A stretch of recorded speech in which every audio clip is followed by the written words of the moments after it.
The movies I watched in November.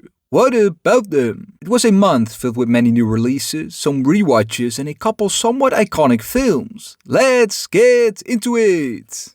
Please help your favorite average movie guy get to 1,000 subscribers by subscribing right now. Avatar: The Way of Water, 4.5 out of 5. First, I rewatched this film with my girlfriend to get ready for the new one, following Jake Sully and his family as they seek refuge with an ocean tribe while facing renewed human threats. Better than the first on almost any way, and even better on rewatch. The most notable upgrade here is the villain. Quaritch is just great and has way more depth than he had ever before. The film is also just breathtaking to look at. This might be the best looking film ever made. There's a lot of build up in the story which does work better on second viewing. It is still very long but also very much pays off and comes full circle, except for in the Theum, that really didn't hit, even on second viewing. In general, it is a film filled with clichés, but it ends up being just incredibly cool escapism to another world. Scary Movie, 3 out of 5. Next up, I watched this film on Netflix, following a group of clueless teens who are stalked by a killer while parodying popular horror films. Why is this film so sexual? As a parody, it mostly works, the story fits together pretty nicely. But the humor is extremely hit or miss. There are surprisingly some funny gay jokes that aren't that offensive for its time. However, once it turns from a horror parody to parodying everything in existence, it gets worse. There is not really any great acting here, not a surprise. Shorty as a character sucks but grows on you, and Doofy also sucks but turns out way better than expected. I feel like a sucker for not seeing that coming. Springsteen, Deliver Me From Nowhere, 3.5 out of 5. Next up, I watched this film at the cinema, following Bruce Springsteen as he battles personal turmoil by creating the stark and haunting album Nebraska. I am nowhere near a Bruce Springsteen fan, so that never helps with films like these. It is generally very slow and maybe even a little too sad. The film does have a beautifully reserved lead performance, some good supporting ones, and a very honest story. To see mental health struggle portrayed like this and in comparison between very different people just worked. Thus, it has some very strong moments along the way, while even losing the little steam it had towards the end. Speaking of the end, what in the world was that makeup? Frankenstein, 4.5 out of 5. Next up, I watched this film on Netflix, following a driven scientist who creates life from death, only to face devastating consequences when his creation turns on him. Just a gorgeous looking film, from the mood to the costume design to the cinematography, many frames are like paintings. The performances are all pretty good, but Jacob Elordi is the clear standout with a career best performance. Everything with the monster is fantastic, and everything else is a little weaker, albeit still strong. The ending comes pretty fast and is somewhat of a U-turn, while the film in general is slightly too long. For a film about a technically soulless monster, this has a lot of soul, asking questions that not many monster flicks do. Predator: Badlands, 4 out of 5. Next up, I watched this film at the cinema, following a young outcast predator who must survive a hostile alien world to reclaim his honor. Give me more now! The world of Predator just keeps getting cooler and cooler. This film had a pretty fantastic opening, which made it sort of feel like Star Wars in all the good and now maybe also bad ways. The first Predator protagonist is a strong one, partly due to that opening. There are some extremely impressive action scenes throughout, with top-notch and original fight choreography. The film is also pretty well paced, there is always something going on and you are very much invested throughout, with some funny moments sprinkled in. However, it sort of Disney-fies the franchise a bit too much, losing the R rating and having one too many clichés and last-minute saves. Fight or Flight, 3 out of 5. Next up, I watched this film on Prime Video, following a disgraced agent trapped on a plane with assassins fighting to survive. It is surprisingly entertaining after the first act, which was very weak and a slog to get through. The so-called ground team shows off some extremely bad acting along the way, while Hartnett is very good in the lead role. The rest of the film is some cool, incredibly violent, somewhat nonsensical fight stuff that might be even a bit too much for its own good, but still fun to watch.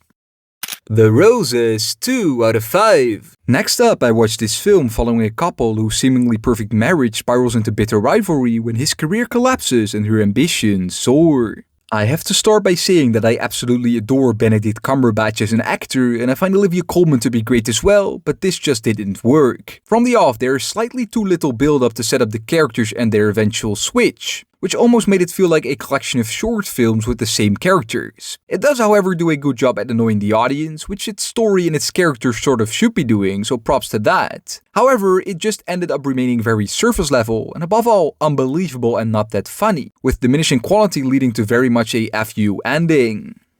Back to the Future, 5 out of 5. Next up, I watched this re-release at the cinema with my girlfriend. Following Marty McFly, who accidentally travels back in time and must ensure his parents fall in love to secure his own existence. Still iconic after multiple rewatches and even greater in IMAX. Watching this just makes you feel better and more joyful. Great performances, great music, a fun story, George McFly's laugh, and so many great Easter eggs make every rewatch easily worth it. Such an inventive film for its time, which is still timeless as ever and will probably never get old.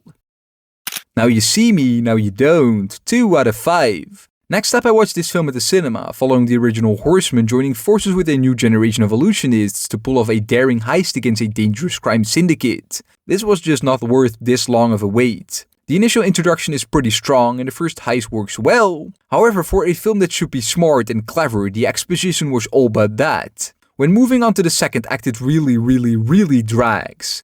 And the third act sort of saves it a bit. It is the sort of third act which you are waiting for with a film like this. They deliver on the twist, but in general even the last act just feels a bit underwhelming. There are too many horsemen, even though the cast is great. And in general the film has a lot of what we have seen before, but less complex, less intriguing, less funny and more forgettable, which is just weird for a third film in the franchise. Dead Poets Society, 4.5 out of 5. Next up, I watched this film following an aspiring English teacher who encourages his students to seize the day and challenge conformity at a strict boarding school. It gets better and better the longer it goes on. It is a film that makes you angry, mad even, but that is also what it is supposed to do. While it does move towards cheesy at times, it has important themes and explores them well. It truly moves you, leading up to the end. The late Robin Williams is great as always, but Robert Sean Leonard definitely stole the show here. There is however a small lack of focus within the main group of boys. It makes it somewhat challenging to know exactly what is going on with everyone in the group. Zootopia, 4 out of 5. Next up, I watched this film on Disney Plus to get ready for the new one. Following Rookie Rabbit officer Judy Hopps as she teams up with Sly Fox Nick Wilde to solve a mysterious disappearance in a city of anthropomorphic animals. It's easily one of Disney's recent bests. I don't really feel like this often, but those were some very good lead voice performances that fit perfectly for the characters. There's some very original world building which makes the first act so incredibly intriguing, but the general story also works for most of it, with a twist that I surprisingly didn't really see coming. It obviously has a good message that for adults is very on the nose, and it does lose a bit of steam with the sort of half ending, but is able to pick it up towards the very end. And last but not least, I am just a sucker for fun references for cinema lovers, so this definitely scratched my itch as well. The Running Man 2025, 3 out of 5. Next up, I watched this film at the cinema, following a desperate man who enters a deadly televised contest where he must survive 30 days as assassins hunt him down. Glenn Powell is great in the lead role and he pretty much commits to everything the film needed, but his performance does feel a bit off. He almost sells it fully, just not 100%, but that's maybe due to the mediocre writing. The film does get a lot worse as it goes on. When he is truly on the run, it works the best by far. You can really feel the paranoia.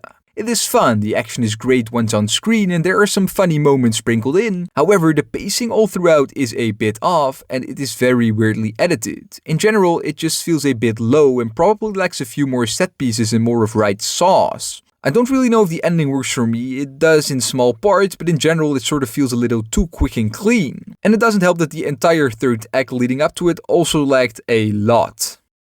The Running Man 1987, 3.5 out of 5. Next up, I watched this film, following a wrongly accused man forced to compete in a deadly televised game show where convicts must fight for their lives against professional killers. It is incredibly entertaining and very much ahead of its time. The setup for the film is way too quick and Arnold is pretty bad at the start, but he sort of gets a little better with all the cheesy one-liners you can expect. This one is way more like a game show than the new version, which I liked but also didn't like. The game show itself is entertaining, but because of this you don't really feel the dystopia in the outside world apart from the very beginning. The villain and the ending are definitely better than the new version, maybe because he takes on both roles and the film is kept in a smaller area. While the film is also scarily accurate at what it is predicting about our world nowadays.